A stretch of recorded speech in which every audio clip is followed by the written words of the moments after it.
ఒకప్పటి కాలం వేరు. ఫస్ట్ రైతుల వ్యవస్థ వ్యవసాయం, తర్వాత ఇండస్ట్రియలైజేషన్. రైతుల వ్యవస్థ వ్యవసాయం అప్పుడు ఏంది తెలుసా? ఓన్లీ అన్నం తింటే చాలు, మన అన్నం మనం చేసుకుంటే చాలు. వ్యవసాయం రైతులు అక్కడి వరకే. అది ఇండస్ట్రియలైజేషన్ సెకండ్ వచ్చింది. ఇండస్ట్రియలైజేషన్ నాకు వచ్చినాకేం తెలుసా? మంచి బట్ట, ఫుడ్ ఇనఫ్. తర్వాత ఐటీ వచ్చింది. ఐటీ వచ్చినాకేమైంది? ఫుడ్, మంచి బట్ట, మంచి కారు, మంచి ఇల్లు. ఇప్పుడేంది? సోషల్ మీడియా వచ్చిన తర్వాత అవన్నీ నథింగ్. ఇప్పుడు నెక్స్ట్ లెవెల్ ఏమన్నా ఖతర్నాక్ చేస్తేనే నీకు కిక్ ఇస్తుంది. ఎల్స్ మీ తాత అన్నం పెట్టిండు నీకు, మీ నాన్న ఫుడ్ ఇచ్చిండు నీకు, చిన్న చిన్న బండి కారు ఆనందాలు ఇచ్చేసిండు. ఇవాళ నువ్వు ఆనందం వెతుక్కోవడానికి ఏం మిగలలేదు. ఎందుకంటే నాన్న కారు కొన్నాడు, నాన్న ఇల్లు కట్టిండు, తాత అన్నం పెట్టిండు, నాన్న బట్టలు పెట్టిండు, అన్ని అయిపోయినాయి లైఫ్ లా. ఇప్పుడు సోషల్ మీడియా యువతకు ఏది కిక్కిస్తుంది తెలుసా?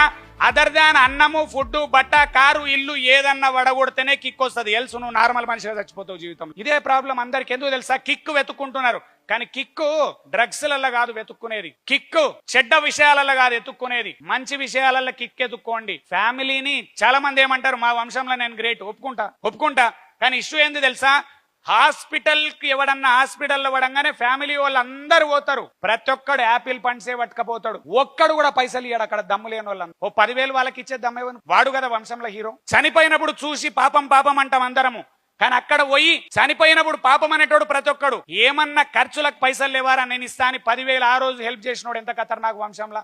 అట్లాంటి ఆలోచనలు యువతకు లేవా? అట్లాంటి గోల్స్ తోని బతకవా? నేను ఏం గింతే నార్మల్ గా ఉండి చచ్చిపోతారా? రామాయణ పురాణాలు ఎన్నో చదివారు, రామాయణాలు, భారతాలు, స్టోరీలు, కానీ అనుభవించుకోరు లైఫ్ కు. శ్రీరాముడు చూడండి, కథ చూడండి ఎంత హైలైట్. శ్రీరాముడు పెరుగుతున్నాడు, పెద్ద అవుతున్నాడు, పెండ్లయింది. కాంగన ఒక రోజు వస్తుంది, ఏం తెలుసా?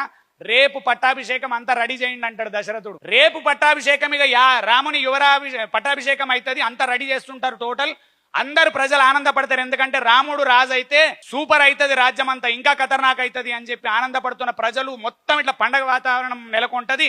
రాత్రి పూట రామునికి పిలుపు వస్తుంది. రాజుగారు పిలుస్తున్నారు మిమ్మల్ని గదిలోకి అంటే పోయి చూస్తే యాక్చువల్ గా రాజు కింద కూర్చొని ఉంటాడు, ఏడుస్తుంటాడు.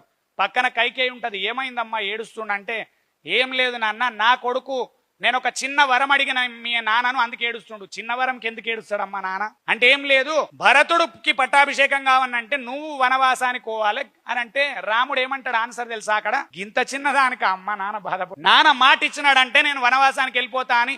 తెల్లారితే పట్టాభిషేకం, అయోధ్యకు రాజు, సీతమ్మ వారు రాణి అవ్వాల్సిన టైంలో నువ్వు వనవాసానికి 14 ఏళ్ళు పోవాలంటే ఏం టెన్షన్ లేకుండా నేను పోతా అని చెప్పి వనవాసంకి వెళ్ళిపోతాడు. ఎంత పవర్ఫుల్ పర్సనాలిటీ.